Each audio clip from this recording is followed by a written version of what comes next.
एक स्थिति है मेरे परिवार की। मेरे पिताजी बहुत ही सज्जन सीधे पुरुष हैं। 1 रुपए का कभी भी लोभ नहीं किया उन्होंने।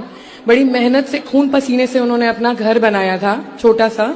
लेकिन मेरे चाचा ने, सगे चाचा ने गलत तरीके से वो घर लिखवा लिया और 60 साल की उम्र में मेरे पिताजी को मेरी माँ के साथ घर से बाहर निकाल दिया।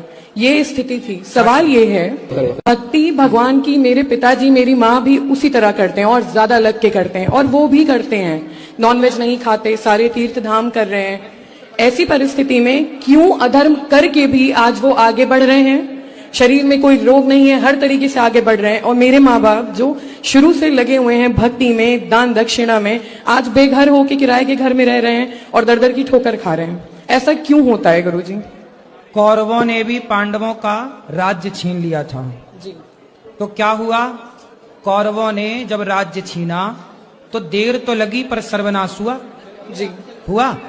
इसलिए पहला तो ये कि उनका सर्वनाश होगा यदि वो गलत तरीके से किए हैं तो, जिन्होंने किया है, पहला। दूसरा, अर्जुन को भी गांडीव उठाना पड़ा जी। और लड़ना पड़ा।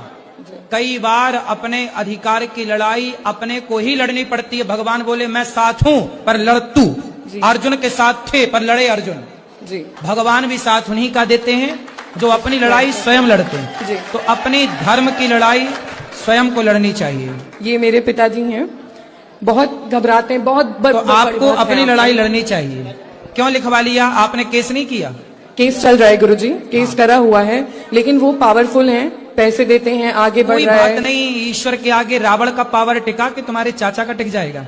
बस यही इनको समझाना है। सर्वनाश जब होता है ना तो दुर्योधन का देख लो क्या हुआ, रावण का देख लो क्या हुआ। समझ ले तुम्हारे चाचा, वरना सर्वनाश निकट है, बोल देना। बस गुरुजी आपका आशीर्वाद चाहिए।